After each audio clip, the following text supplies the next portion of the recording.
요람에서 무덤까지 법이 필요한 순간 히어로. 저는 법 떠먹여주는 남자 조정식입니다. 네, 법은 몰라도 여러분을 대신해 할 말은 하는 남자 정상근입니다. 네, 법이라면 무엇이든 물어보세요. 법 해설 전문가 서혜진 변호사입니다. 일단 알고 있는 건 다 말하는 글로벌 특파원 정샘입니다. 야, 반갑습니다. 요즘 그 챗GPT 많이들 쓰시는데요. 저도 뭐 공부하면서도 쓰고, 특히 저는 뭐 여행하면서도 되게 많이 쓰고, 뭐 다양하게 활용을 하고 있는데, 그 검색을 해봤더니 AI로 벌써 이 히어로 이야기가 나와요. 장신의 히어로를 맡고 있는 프로그램의 진행자다. 콘텐츠를 쉽고 재미있고 재치있게 풀고 있다. 뭐 이런 내용이 나와가지고 네. 뿌듯하기도 하더라고요. 예. 아무튼 참 히어로들은 그 AI 어떻게 생활 속에서 쓰고 있는지 좀 여쭤보고 싶은데 요즘은 일하시면서도 AI 많이 쓰실 것 같아요, 그렇죠? 많이 쓰죠. 뭐 이래저래 활용 많이 하는데 글을 쓸 때도 이게 초반에 글이 안 잡힐 때 되게 힘들잖아요. 그때 좀 아이디어를 얻는 차원에서 또 활용하고 있습니다. 변호사들도 네. GPT를 사실 거의 대부분 쓰는 것 같아요. 요즘에는 나이와 상관없이. 그럼요, 뭐. 그래서 저희는 일단은 사건을 뭐 시작할 때나 아니면 소송을 당했을 때 GPT랑 대화를 좀 해봐요. 이거 잘 될 것 같아? 이렇게 물어보기도 하고, 네. 잘 될 것 같아? 이렇게 물어보기도 하고, 아니면 굉장히 좀 기존에 없었던 선례라든지 이런 게 그러니까 좀 부족할 때 있잖아요. 그럴 때 이걸 어떻게 하면 좋겠는지 일단 GPT랑 얘기를 하면 생각보다 좀 굉장히 좋은 아이디어를 제시를 해주는 것 같아요. 도움 많이 받아요. 근데 진짜 약간 그런 거 있잖아요. 사람한테 물어보기 좀 애매한 질문들. 부끄러울 때도 있잖아요. 네. 사람한테 우리 물어볼 때. 변호사님과 이거 착수금 얼마 정도 받으면 적당할 것 같아요? 그런 것도 물어봐요. 어떻게 알았어요? 물어봤죠. 그죠? 그런 거 되게 네. 왜냐면 뭐 우리 축의금 같은 경우에도 뭐 이 친구 네. 얼마 정도 하는 게 적당할 것 같아 뭐 이런 질문들은 뭐 A한테 물어보지만 그 받는 당사자는 좀 기분 나쁠 수도 있는데.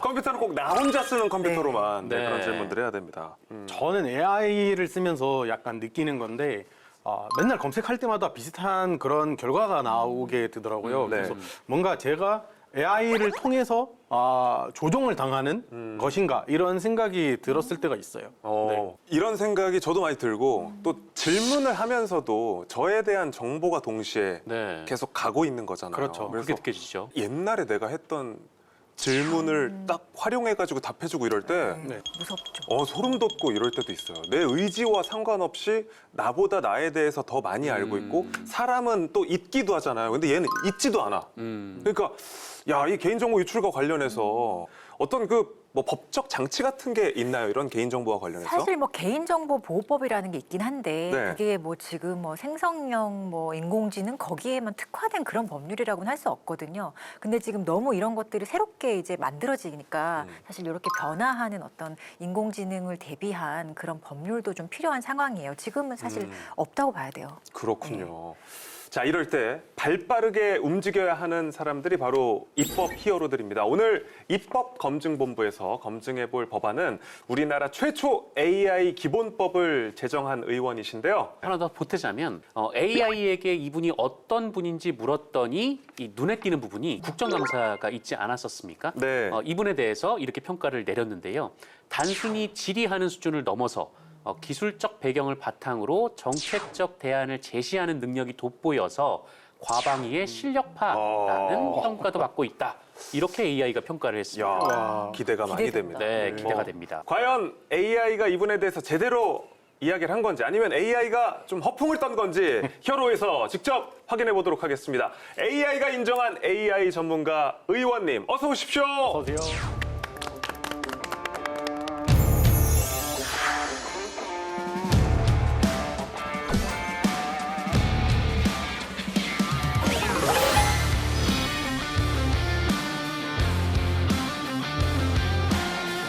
네, 오늘 입법 히어로의 주인공 조국 혁신당 여성인재 영입 1호 이혜민 의원입니다. 안녕하십니까? 안녕하십니까. 반갑습니다. 네.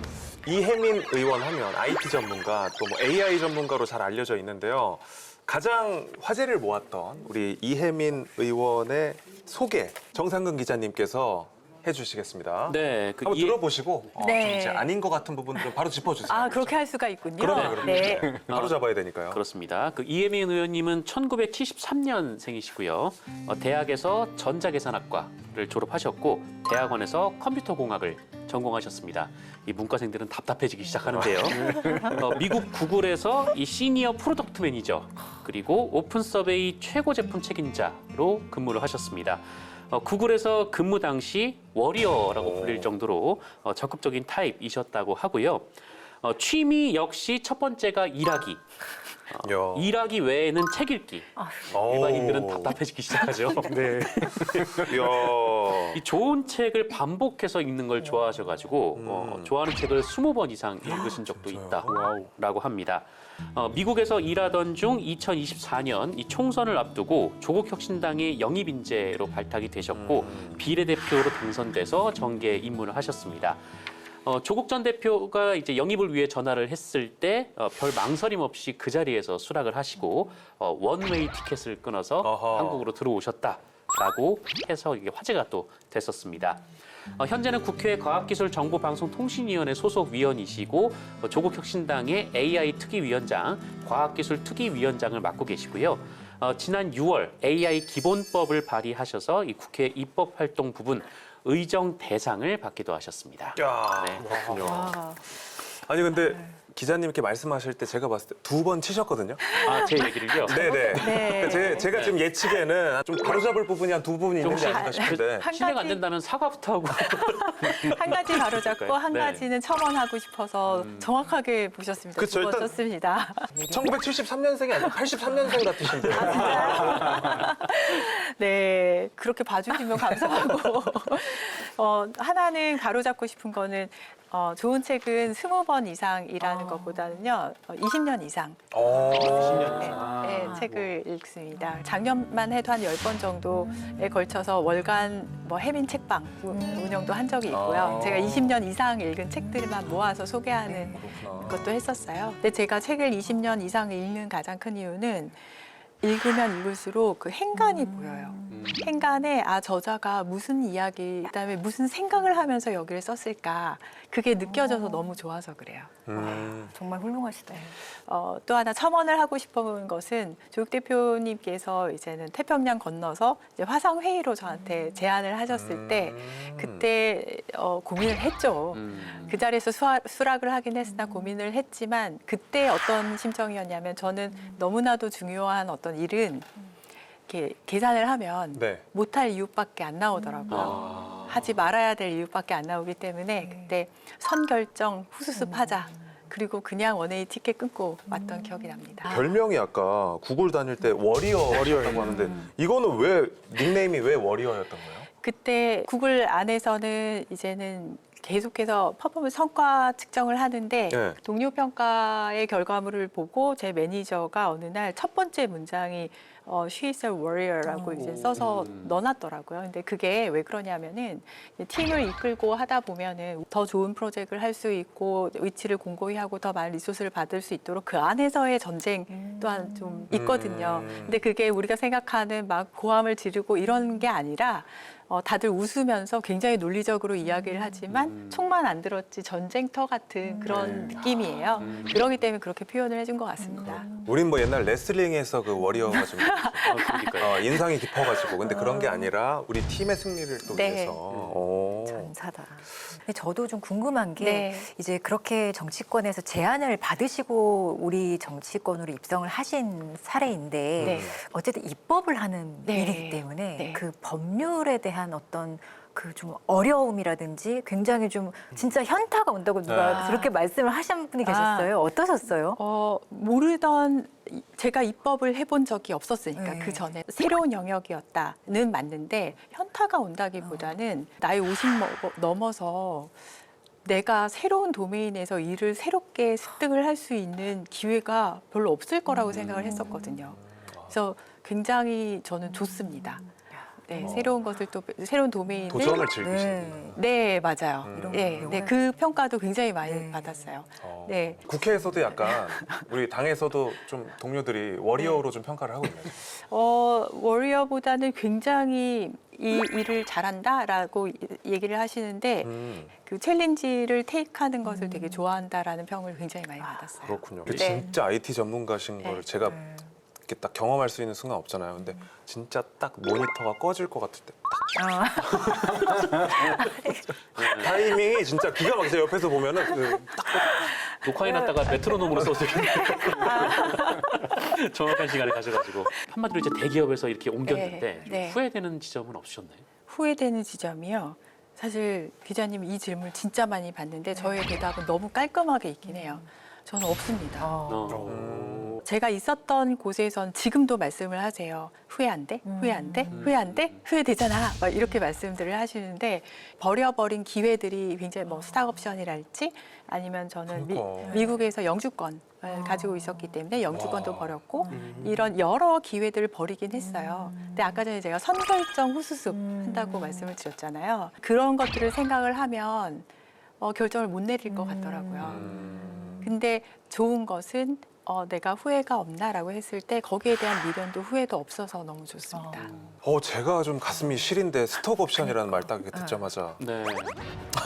가슴 한쪽이 무너져내리는 제일 먼저 그렇군요. 깜짝이야. 되게 하기 좋았어요 지금.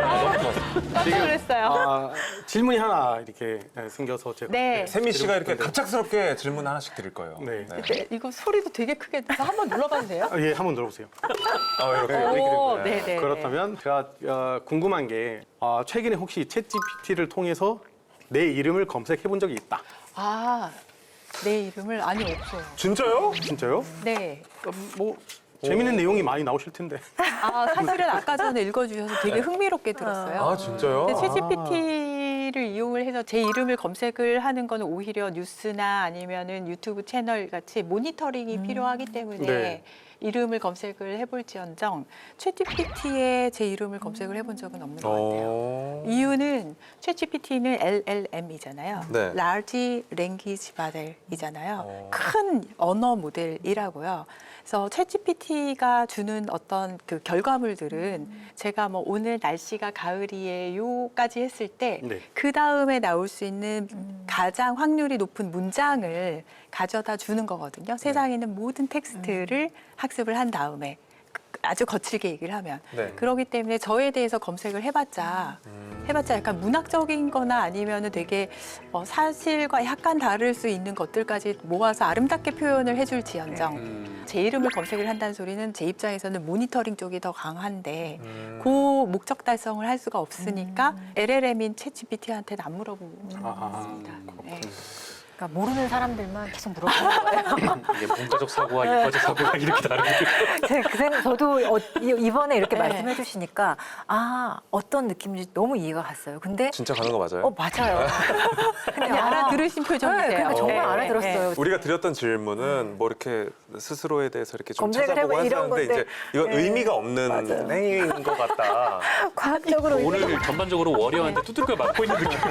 아닙니다. 다시 제대로 이제 분위기 전환을 해보겠습니다. 이걸 또 딱 해주셔서.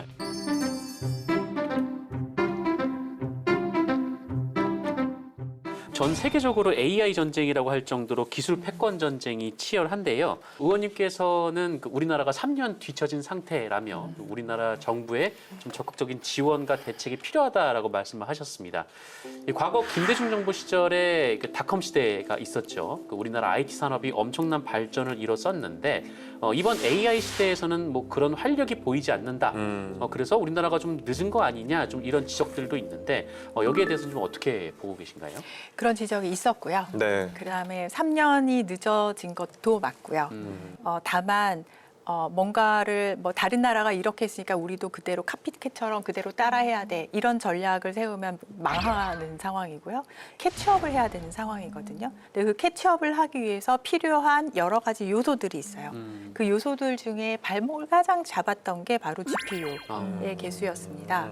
GPU의 개수는 사실은 뭐 이렇게 얘기를 하긴 그렇지만 가격이 너무 비싸서 사람들이 이제는 쩐의 전쟁이라고 하는데 도대체 그럼 GPU는 뭐길래 이렇게 발목을 잡는 거야? 라고 한다면 뭐 챗GPT가 됐든 뭐가 됐든 좋은 서비스가 나오기 위해서는 그 모델을 똑똑하게 학습시키는 도구가 필요하고 그다음에 우리가 대답을 주는 추론 부분이 또 이제는 필요한데 이 양쪽에서 다 사용이 되는 게 GPU라는 그래픽 카드예요.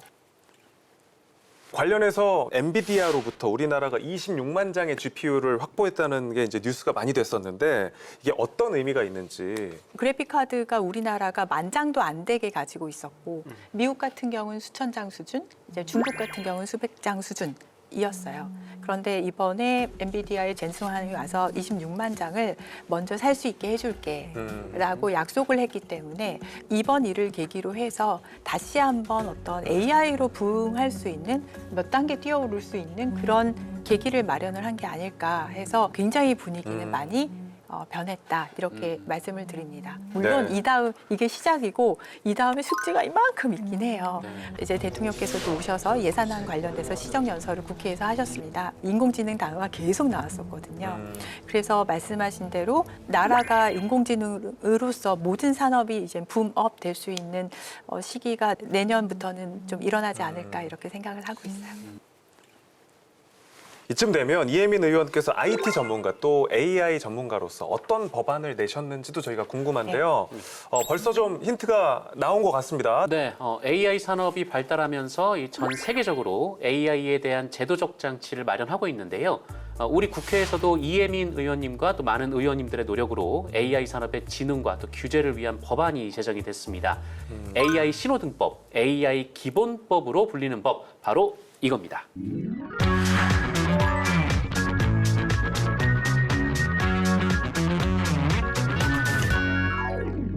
네, AI 기본법 이름만 들어도 이혜민 의원 경력과 딱 어울리는 법이 아닌가 싶은데요.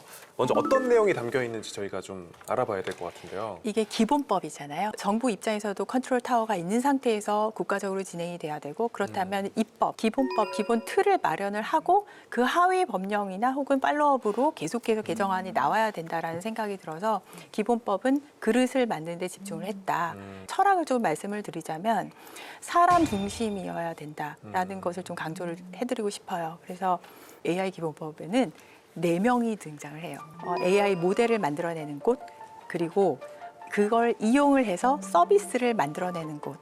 여기는 뭐 자율주행 자동차도 될 수 있고 이 서비스를 직접 사서 사용하는 이용자. 네. 여기까지만 해도 대충 이해가 가는데 거기에다 무엇을 더했냐면 사람을 중심으로 하기 위해서 이 모든 걸로부터 영향을 받는 사람, 각각을 4파티로 그렇게 나눈 가장 큰 이유는 각각의 책임이 달라서 그렇습니다. 또 하나는 AI는 산업과 연관이 되어 있어요. 그렇다면 우리나라가 강국으로 뛰어오르기 위해서는 산업 진흥을 해야 되는데 제가 이걸 신호등법이라고 부르는 이유가 진흥을 위한 규제, 자동차 산업이 마구마구 발달을 하게 된 가장 큰 이유는 전 세계적으로 어느 정도 통용되는 교통규범 혹은 신호등이 있기 때문이거든요. 안 그러면은 그 신호등 없는 강남역 사거리를 생각을 하시면 돼요. 또 하나는 저는 거버넌스 측면도 중요하다고 봤습니다. 지금 현재 새로운 정권이 나오고 지금 가장 큰 아웃풋을 AI 쪽으로 내고 있는 곳이 국가 AI 전략위원회입니다. 네. 거기에서 전문가 집단이 다 모여서 꽤 많은 정책을 뽑아내고 있는데요. AI 기본법에서 국가 AI 위원회라는 것을 규정을 하지 아니하였다면 그런 곳이 존재할 수 있는 근거가 없어요. 우리나라 AI가 3대 강국으로 도약하기 위해서 가장 기본이 되는 그릇들 위주로 준비를 했다. 사람이 하지만 가장 중심이 된다. 이렇게 이해를 해주시면 좋겠습니다. 네. 법안들을 읽다 보니까 이 AI 기본법에 좀 제 개인적인 입장에서 좀 낯선 용어들이 네. 몇 개 보이더라고요. 그 중에 이제 고영향 AI라는 단어가 좀 낯설었는데.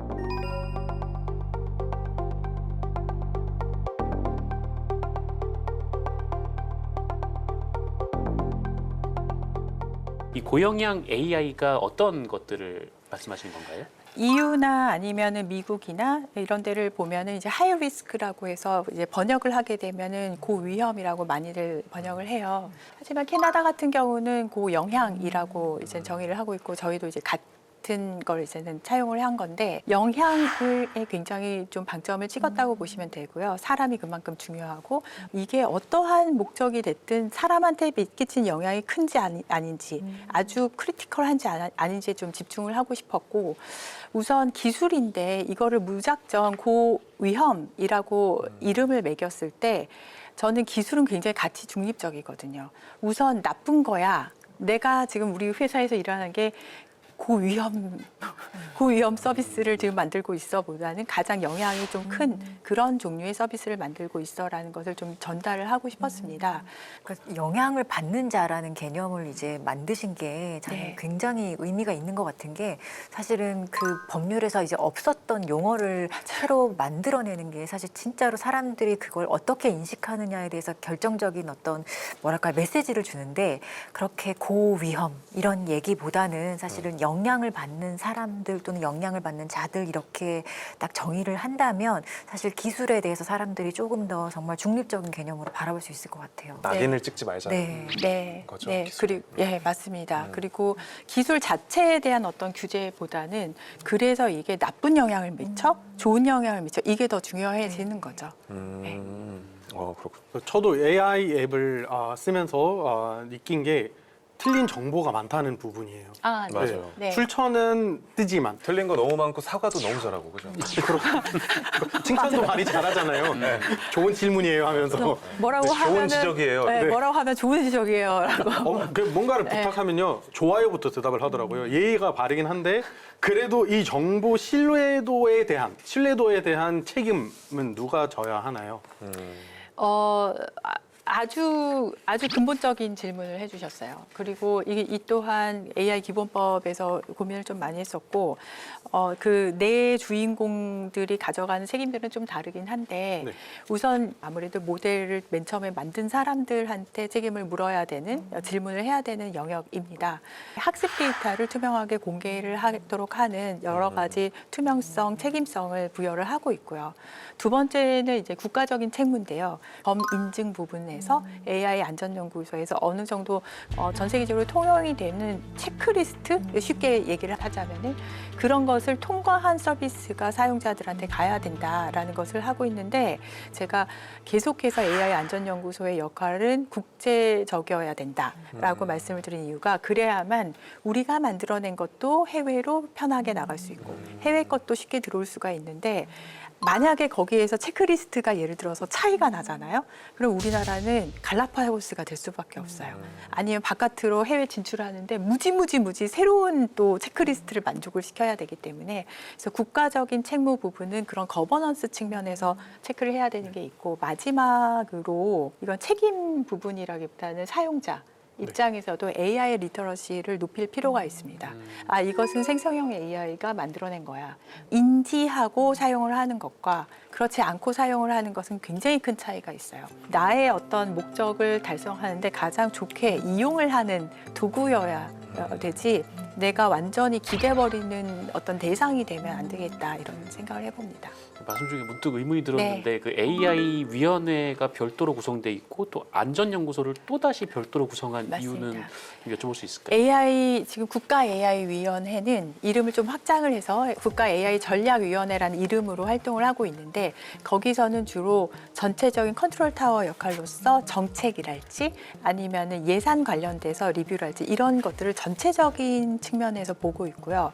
안전연구소는 AI를 안전하게 사용을 할 수 있는 활용을 할 수 있는 환경을 만들기 위한 여러 가지 플랫폼적인 작업 이런 것을 하는 곳이 안전연구소입니다. 만약에 이제 AI 사업을 하는 분이 AI 위원회와 또 연구소가 이게 별도로 있으면은 또 이제 따로따로 또 뭔가 절차가 좀 있어야 되나 좋은 그런 생각을. 질문이에요. AI 위원회는 정책, 컨트롤 타워 역할만 합니다. 직접적으로 산업 쪽에 어떤 가이드라인을 꽂진 않아요. 하지만 안전연구소는 안전과 관련된 모든 것을 또 이제 직접적인 가이드라인을 만들어줄 수 있는 체크리스트를 만들다거나 아니면 그걸 테스트해 볼 수 있는 툴을 제공을 할 수도 있는 곳이기 때문에 안전에만 완전히 특화되어 있는 연구소라고 보시면 됩니다. 네. 이렇게 정정할 수 있는 기회를 주셔서 역시 아무래도 또 네. 관심이 많으시고 또 특히 이제 뭐 기자님들도 네. 저작권 관련해서 또 이렇게 여러 가지 이야기들이 많죠. 맞습니다. 네. 뭐 생성형 AI의 뭐 데이터를 제공하는 문제가 최근 좀 논란이 좀 되기도 했었잖아요. 그러니까 언론사 같은 경우에도 이 생성형 AI가 우리의 기사를 일방적으로 가져가서 그렇게 데이터로 활용하고 있는 부분에 좀 문제를 제기한 적도 있었거든요. 네. 좀 이런 부분에 대한 좀 정리도 가능해질까요? 네, 저작권 관련된 것이 지금 굉장히 급하게 이 다음으로 기본법이 만들어졌으니까 거기에 근거해서 만들어질 수 있는 부분이고요. 저는 그래서 언론사하고 이젠 같이 토론회를 좀 개최를 했었어요. 저작권 부분에 대해서 어떻게 해결할 것인가. 저는 저작권이라는 그 변호사님 계셔서 좀 잘 부럽긴 몰라요, 하지만 저작권이라는 것을 옛날부터 이제 어떻게 생각을 하냐면은 절대 세상에서 아무도 내 거를 보면 안 되고 쓰면 안 돼. 이게 저작권이 아니라 세상 사람들아 쓰세요. 하지만 그걸 그렇죠. 어트리뷰션, 그게 뭐 어디 소스가 뭐예요와 그 다음에 리워드, 그로 인한 보상. 이 네. 두 가지가 키라고 생각을 하고 있어요. 어트리뷰션과 리워드가 동시에 벌어져야 된다. 그게 반드시 담보가 돼야 언론사 입장에서는 컨텐츠를 더 좋은 컨텐츠를 만들어낼 수가 있는 거거든요. 그 측면에서의 저작권법이 새롭게 개정이 되어야 된다는 입장이고 또 이번에 국감하면서 말씀드린 게 있는데 이제 뭐 구글도 그렇지만 네이버도 그렇고 검색을 했을 때 요즘 메뉴에 AI 브리프가 맞아요. 아, 예. 그래서 지금 나온 보고서에 의하면 그 소스를 눌러서 소스까지 가는 이제 비율을 따져봤는데 전에 그게 AI 브리프가 없을 때는 예를 들어 10번을 간다고 하면은 지금은 한 번밖에 안 가는 거예요. 그렇다면 이미 광고 수입이 급감했다라는 보고서는 다 나오고 있어요. 그렇다면 그런 것을 받아서 우리가 알고 있다면 문제는 보이는 거고 그 문제는 해결하는 쪽으로 가야 되잖아요. 그렇기 때문에 제가 국감에서 짚은 것은 뭐였냐면 저작권법은 저작권법대로 진행을 하되 AI 브리프를 만들m에 있어서 계약 관계에서 상생의 계약을 가이드라인을 과기정통부에서 제공하는 것이 좋겠다. 그 이야기를 드렸습니다. 네. 이 데이터 사용과 관련해서 이제 공공기관의 데이터 정보를 풀어야 한다. 뭐 이런 목소리도 나오고 있는데 뭐 이 공공기관의 데이터라고는 해도 개인정보가 거기 안에 들어있을 수 있는 거니까요. 좀 이 부분에서는 어떻게 좀 해법을 좀 찾아가야 될까요? 제가 컴퓨터를 전공했었던 사람 입장에서 거기에 나오는 개인정보 부분은 충분히 해결할 기술이 존재해요. 그걸 받아들이고 있지 않을 뿐이고요. 그걸 차치하고라도 저는 판결문 공개 3법을 이미 작년에 발의한 입장에서 이거 개인정보 때문에 안 돼라고 이제는 사실 그 많은 분들이 막고 서 있는데 네. 기술적으로는 다 존재가 풀 수 있고요. 그리고 해외에서는 뭐 판결문 같은 경우는 바로 공개가 되거든요. 근데 우리나라처럼 꽁꽁꽁꽁꽁꽁 감춰둬서 오히려 사법부가 어떤 신뢰를 떨어뜨리는 일을 하게 됐다고 저는 보고 있습니다. 헌법에서조차도 공개하라고 되어 있잖아요.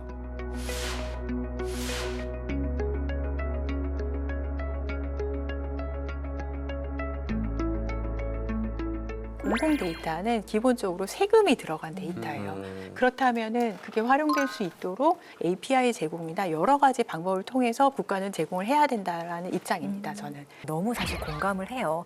이게 판결문은 법원의 자산이 아니거든요. 사실상 일부 판결문은 대부분 판결문은 저희가 1,000원 정도를 지급을 하고 판결문을 사는 시스템이란 말이에요. 근데 네. 이것도 사실 굉장히 부당한 거거든요.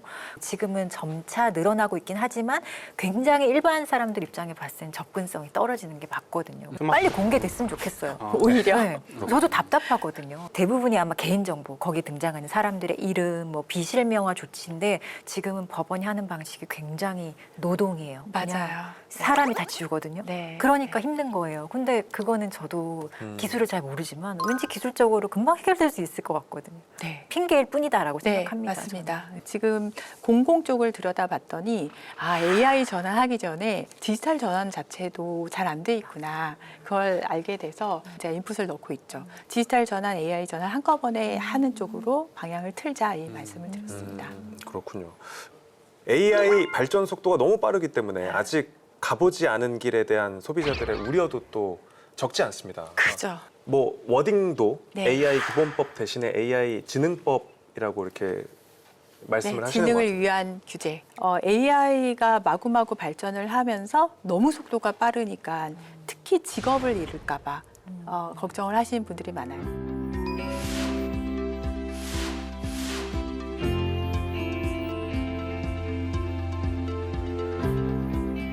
제가 이제는 판결문 공개도 말씀을 드렸지만 그걸 했더니 전관예우가 사라질까 봐 걱정을 하시는 분들 사라져야죠.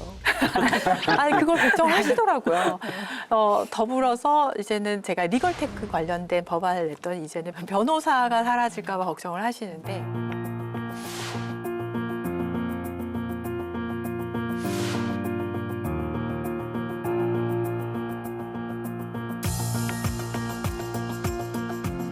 저는 걱정에 앞서서 먼저 실체를 보고 이걸 내가 어떻게 써먹어야 되나를 고민을 해야 되는 시점인 것 같아요. 계속 과거의 변호사 역할을 저는 고집할 수는 없다고 생각을 하거든요. 그래서 이 시대의 흐름에 맞게 공개된 자료를 가지고 또 그 어떤 식으로 법률 조력을 할지 그 어떤 역할이나 모습, 모델이 달라지는 거라서 저는 그렇게 부정적으로 보진 않아요. 변호사님 의견에 완전히 공감을 하고요. 그럼에도 불구하고 리걸테크 부분은 사실은 변호사분들께서는 또 다양한 의견이 있으실 것 같아요. 그래서 제가 올해에 리걸테크 진흥법을 내면서 동시에 체험전을 열었습니다. 그래서 제발 오셔서 입법하시는 분들도 변호사분들도 오셔서 한번 다 써보세요. 써보고 요거까지는 나를 도와줄 수 있을 것 같고 오히려 내가 클라이언트를 위해서 시간을 더 퀄리티 타임을 쏟을 수가 있는데 좋은 생각도 하시고 아니야 이 부분은 위험해. 그러니까 이것은 차라리 바꾸자. 이렇게 말씀을 해주실 수 있어서 AI로 인한 두려움을 구체화해서 문제를 해결해 가기 위해서는 써봐야 돼요. 알아야 그걸 문제 해결할 수 있다고 봅니다.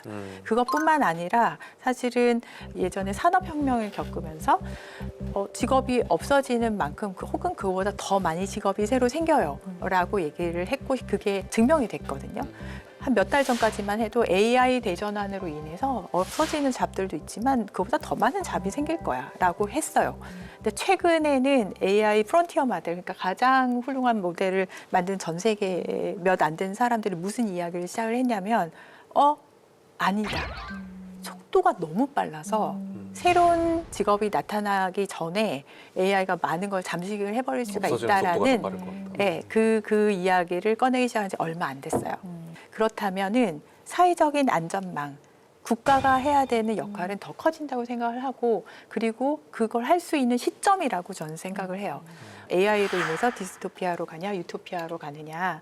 디스토피아로 간다는 것은 아주 일부만 부를 축적을 하게 되고 나머지는 다 직업을 많이 잃게 되고 유토피아로 간다는 것은 직업을 잃는 것이 아니라 노동 시간을 줄여서 여가가 더 이제 시간이 늘어나고 그래서 내수가 더 발달하고 그래서 더 출생률도 높아지고 이런 식으로 이제는 두 갈림길을 우리가 쳐다보고 있어요. 두려움을 가지고. 근데 갈림길이라는 것은 선택의 여지가 있기 때문에 지금은 조국혁신당에서는 그걸 디지털권이라는 이름 하에서 작년부터 계속 디벨롭을 해오고 있거든요. 그래서 입법으로도 그다음에 행정으로도 이 부분을 반드시 건드려야 된다라는 입장입니다. 좀 유토피아로 갈 것이다라고 생각을 하시는 유토피아 입장이실까요? 아니요. 가만히 두면 디스토피아로 가요. 이거는 분명히.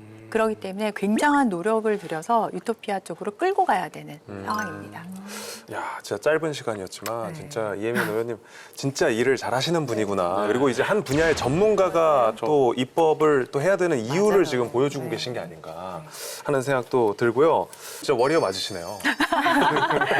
저만 이렇게 싸우진 않았어요. 그러니까 무슨 느낌인지 딱 알 것 같아요. 저희 그 히어로 이제 단골 질문이자 공통적으로 드리는 질문인데요. 히어로에 추천할 동료 의원 혹시 좀 추천해 주실 분 있으실까요? 그러면은 지금 같이 과방위를 하고 계시는 민주당 의원님 중에 네. 김우영 의원님 계세요.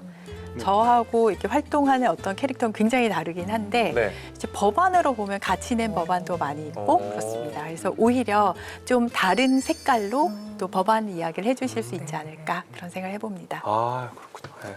너무 즐겁고 또 유익한 시간이었던 것 같습니다. 네. 이혜민 조국혁신당 의원과 함께했습니다. 고맙습니다. 고맙습니다. 고맙습니다.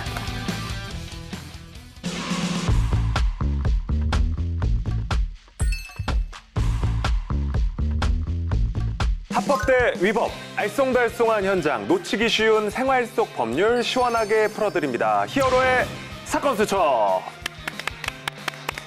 많은 분들이 스트레스가 쌓이거나 힐링하고 싶을 때 뭐 먹는 걸로 푸는 분들도 계시고 또 저처럼 수다로 푸는 경우들도 있고 뭐 다양하게 이 푸는 방식들이 있는데 요즘은 진짜 캠핑하시는 분들이 많더라고요. 네. 뭐 캠핑, 뭐 내지는 차박, 차박도 많이 하죠. 뭐 또 좀 귀찮으신 분들은 글램핑 뭐 여러 가지 있는데 혹시 이런 취미 있으신 분들 우리 가족들 중에 있을까요? 저는 캠핑 좀 싫어해요. 어, 네. 왜냐면 그거 엄마들은 보통 그거 싫어해요. 차렸다가 네. 그 설거지했다가 네. 바지 정리했다가 이런 행위가 너무 싫어가지고 다 갖춰진 데를 가거나 아니면 누가 다 딱 마련이 되어 있을 때 그냥 딱 껴서 가는 그 정도만 근데 저는 집에서도 지금 치우는 거 싫어 죽겠는데. 그러니까요. 이거 밖에서 또 여기까지 치워야 가가지고. 돼. 맞아요. 네. 텐트도 닦고 막 그래야 되고. 네. 기자님은 혹시 저요? 네. 주변에 이제 아이들이 있다 보니까 네. 아이들 엄마 아빠 중에는 겨울에 이제 장박을 하신 분들이 많아요. 네. 네, 그럴 때 놀러 가는 걸 좋아합니다. 차려져 있는데 이제 뭐 또 맛있는 거 사들고 네. 가서 맛있는 거는 또 그들이 하고. 나는 몸만 간다. 요즘 성향들이 다 좀 저도 캠핑 좋아하는데 네. 전 그래서 보기만 해요. 어. 동영상을 캠핑 유튜버들 있잖아요. 그 영상을 봐요. 그걸 보면서 저는 좀 힐링을 가시는 걸 안 좋아하시는 네. 거예요. 가는 건 글램핑만 한두 번 가봤고 왜냐면 저도 살림을 제가 네. 많이 하거든요. 아 깝깝해요. 맞아요. 살림을 하는 사람들은 아는 거예요. 네. 이게 얼마나 힘든 일인지. 자 우리의 마지막 희망입니다. 승희 씨 과연 한분 남았네요. 캠핑 혹시 캠핑은 제가 한 번만 해봤는데 네. 첫인상이 굉장히 안 좋았어요. 성향이 뭐 우리 다 왜냐면 그때 저도 학교를 다니는 학생으로서 이제 네. 외국인 학생들이랑만 같이 나간 거예요. 외국인만 있었던 캠핑장인데 국적도 다르고 문화도 다르고 언어도 다르다 보니 소통도 안 되고 그 다음에 먹는 것도 하나를 골라서 이렇게 먹기도 어렵고 그래서 캠핑은 정말 지치고 힘들구나 이렇게 네. 생각을 하고 다시 안 하겠어요. 네, 다들 어지간히 귀찮은 거 싫어하시는 분이에요. 비슷하네요. 그러니까요. 저희가 뭐 오늘 그 이 얘기할 자격이 있는지 잘 모르겠지만, 네. 뭐 우리도 뭐 캠핑에 대해서는 알고 있으니까. 그럼요. 그렇죠. 알긴 알죠. 한 번쯤은 해봤다는 그럼요. 거죠, 다들. 네. 요즘 뭐 계절 상관없이 캠핑 즐기시는 분들이 많이 있는데요. 캠핑할 때 이 행동은 불법이라고 합니다. 자, 어떤 행동이 불법인지 AI 그림 속에서 찾아주시면 되겠습니다. 오늘의 사건 수첩 보여주시죠. 자, 지금 이제 AI가 생성한 사진인데요. 한번 보시고 네. 어떤 게 지금 좀 불법인 것 같은데. 불륜인가요? 아무래도 저는 이런 게 두 분이 이제 너무 다정해 보여요. 제가 직업 보이셔가지고. 때문이에요. 네. 그럼요. 직업 때문에. 저 아이 아빠 입장에서 저기서 뛰면 안 돼라고 말하고 싶은 생각도 들고요. 다칠 수도 있으니까. 저 조명에 불이 들어갔어요. 아니면 전기가 들어갔어요. 불이면 불법이 아닌가요? 불 피우는 일이 불법인 걸로 알고 있는 이가. 그래서 일단 저 사진에서 좀 밤이라는 상황에 좀 주목을 해주시고 네. 동작 힌트로 제가 보여드리겠습니다. 요 부분이 불법이에요. 네, 잘 보시고요. 네. 네, 동전을 넣기. 동전을 캠핑에서요? 뭘 누르는 것 같은데. 자동 판매기. 네. 손가락을 보셔야 됩니다. 이렇게. 손가락? 꼭. 뭐를 이렇게 집어넣는 행동. 네. 뭔가 감이 네, 왔어요. 보시나요? 왔어요? 네, 네. 감이 왔고. 우리 세미 씨는 뭔가 꽂는 느낌인데 네. 그러면 하나 정확히 더. 제가 네. 초성 힌트로 한번 드리겠습니다. 초성 힌트로. 네. 자음 힌트 갑니다. 미음, 디귿, 치읓, 지읒. 너무 어려운데요. 어떤 분은 뭐 모듬 창자라고 하시기도 하는데 모든 창자요? 네. 혹시 저는 알아챈 것 같아요. 왜냐면 전기가 답이라고 하신다면 그러면은 미임 디귿 무단 무단. 치읓 지읒 충전 오. 맞죠? 아니요? 자, 정답인지 한번 네. 살펴보도록 하겠습니다. 자, 여기서 오늘의 법률 포인트 짚어보겠습니다.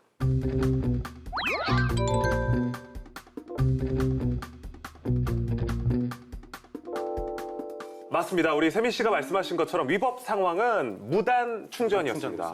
네. 감사합니다. 참, 우리말을 정말 가장 제대로 잘하시네요. 배워서. 네. 초성 힌트로. 수업 시간에 배웠습니다. 네. 최근 뭐 공중 화장실 전기를 얌체 충전하는 캠핑족들 공분을 사고 있는데요. 이런 사례들이 좀 자주 불거지고 있습니까, 기자님? 네, 그렇습니다. 지난 7월에 있었던 일인데요. 속초시 대포항에 캠핑카 한 대가 네. 나타납니다. 그런데 이 캠핑카에서 나온 전기선을 쭉 따라가 보니까 공중 화장실이 나온 거죠. 심지어 멀티탭까지 동원을 해서 너무 좀, 전기를 끌었었다고 네. 합니다. 빌런이다. 그렇죠. 커뮤니티에 이 제보자분이 글을 올리셨는데 이러니까 선량한 캠핑족들까지 욕을 먹는 거 그러니까 아니냐라고 일부가. 격분을 하셨고요. 네. 그렇고요. 심지어 음식물 쓰레기도 현장에 버리고 갔다 아유. 좀 이렇게 얘기가 나오면서 이른바 민폐 캠핑족 논란이 한번 또 휘몰아쳤던 적이 있었습니다. 그렇군요. 이 공용시설을 개인이 점유해서 사용했다. 이게 민폐로만 끝날 일이 아니라 법적으로도 문제가 될 수 있잖아요. 이런 경우에 절도죄가 성립할 수 있어요.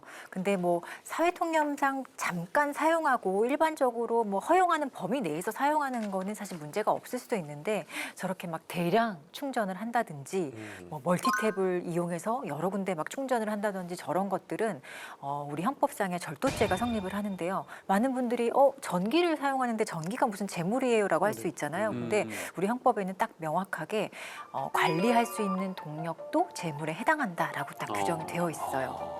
그래서 전기 같은 게 대표적으로 관리할 수 있는 동력에 해당하기 때문에 이 경우에도 절도죄가 성립하고요. 법정형으로는 최고 6년 또는 1,000만 원 이하의 벌금에 처해질 수 있습니다. 그렇다면요. 전기가 재물이라면 네. 그럼 화장실의 물을 몰래 쓰는 것도 절도예요? 맞아요. 수력이잖아요. 물도. 그리고 그 관리할 수 있는 주체가 있는 거잖아요. 사실 네. 공용시설도 그렇고 개인 소유라도 마찬가지인 거예요. 근데 네. 허가를 받았다 하면 아무런 문제가 없는데 이렇게 허가를 받지 않고 뭔가 사회통념상 너무 과한 물을 썼다. 뭐 캠핑카에 물을 가득 채웠다든지 이런 것들은 절도죄가 네. 성립할 수 있어요. 실제로 또 그런 사례들이 있었는데 네. 이제 충남 당진에서 한 캠핑객이 호스로 이제 물을 끌어 쓰는 모습이 포착됐습니다.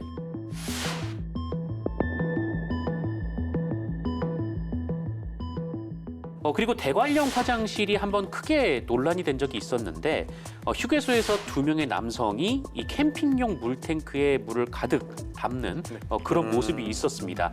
이 대관령 휴게소가 이런 일이 비일비재해서 휴게소의 단수까지 있었다고 해요.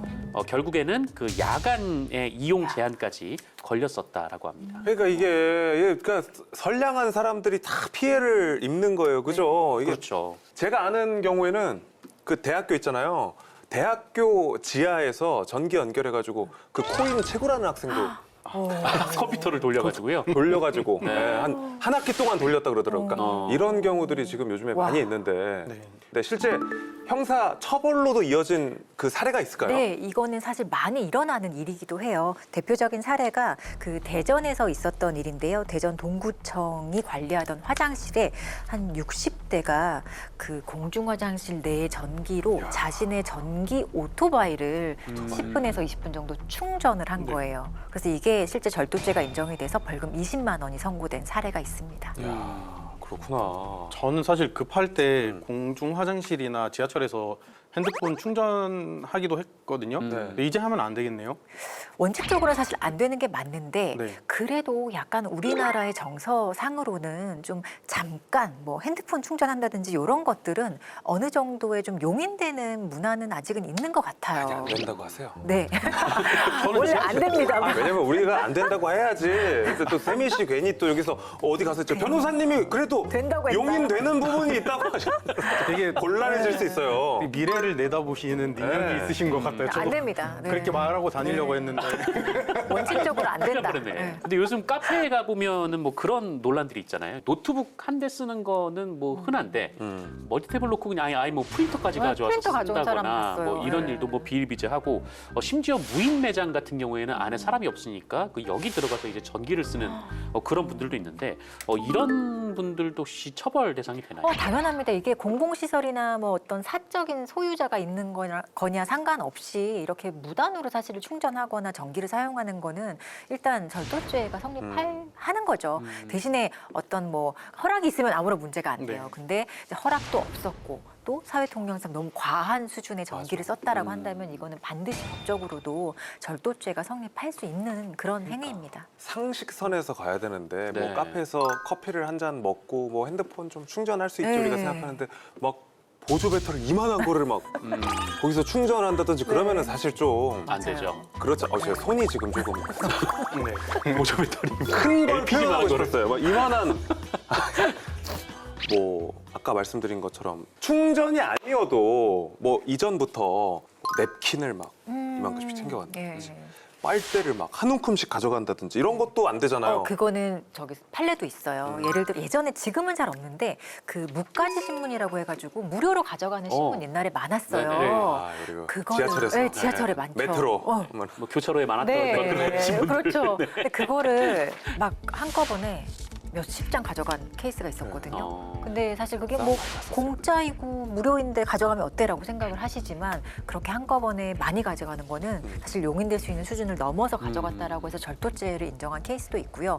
또 우리가 뭐 카페에 있는 뭐 휴지라든지 아니면 요즘에 일회용 빨대 같은 거 많잖아요. 네. 그것도 뭐 한두 개 이렇게 허락을 받고 가져오는 게 아니라 막 갑자기 막 한 묶음씩 가져온다든지 이런 것들은 사실 절도죄가 될 수 있죠. 그러니까 조심해야 됩니다. 이 공공시설에서 충전을 하는 행위.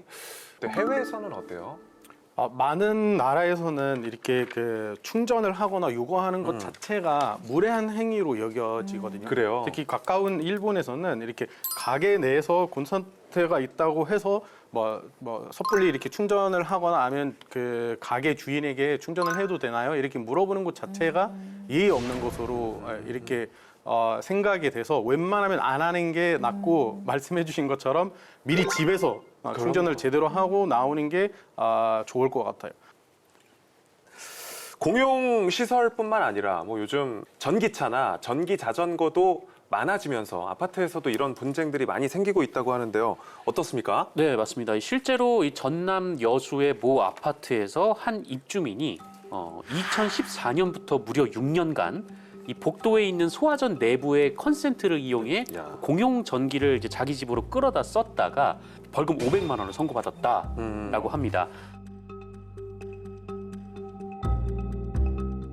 그런데 이분은 이게 전기선 위에 매트를 덮어서 이제 몰래 전기를 끌어왔는데 6년 동안 사용한 공용 전기가 무려 1,800만 원어치로 추정이 된다라고 네. 하더라고요. 이거 굉장히 좀 길게 전기를 좀 훔쳐왔던 경우인 거고 에어컨을 뭐 펑펑 키우셨나 보네. 그런가 그죠? 보네요. 네, 6년 동안. 이게 시간이 얼마 안 돼도 처벌을 받은 사례가 있는데 이 강동구의 모 아파트에서 2021년에 이 튜닝업체 직원이 이 자동차 튜닝을 하던 중에 드라이기를 사용하기 위해 이 공용 콘센트에 전기를 꽂았습니다. 이 드라이기를 꽂고 한 10분 동안 전기를 썼는데 이것 역시 이제 벌금 50만 원을 선고받았다라고 하고요. 또 충북 청주에서는 한 입주민이 이 복도에 있는 계량기 콘센트에서 약 1시간 정도 이 보조 배터리 2개를 충전하다가 벌금 30만 원을 선고받았다고 합니다.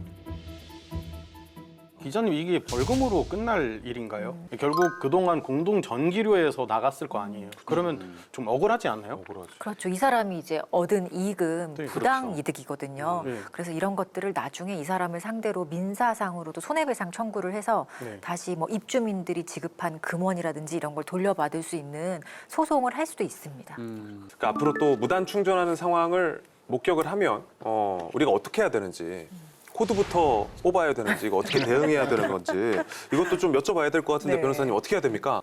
일단 코드를 또 뽑고 하면 또 문제가 될 수도 있어요. 그것도 이제 네. 그죠. 좀 경고나 주의를 일단 주시는 게 맞다고 생각을 해요. 아니면 그거도 굉장히 좀 껄끄럽죠, 상황이. 네, 맞아요. 그렇기 때문에 그 컨센트를 관리하고 있는 예를 들어 카페다 하라면 카페의 주인이라든지 카페를 관리하고 있는 사람에게 저런 행동이 괜찮은지 이런 걸 좀 얘기를 해주는 방식으로 문제를 해결할 수도 있고 아니면 너무 장시간 공용 어떤 전기에 꽂혀 있다라고 한다면 사실은 그거 사진 찍어서 신고를 해도 괜찮은 상황이에요. 그러니까요. 네. 참, 이게 참. 자, 히어로의 사건 수첩 매주 단어장을 정리하고 있죠. 오늘도 어김없이 정 기자님이 마무리를 해주십시오. 네, 캠핑장에서 불은 켜지 말고 피우세요. 로 가겠습니다. 네, 진짜 멋지네요. 네. 늘 뭐 최고의 또 부담이 너무 많이 돼요. 더 좋은 걸 좋은데요? 준비하셨어요. 기대치가 너무 높아졌어요. 네. 갈수록 높아져.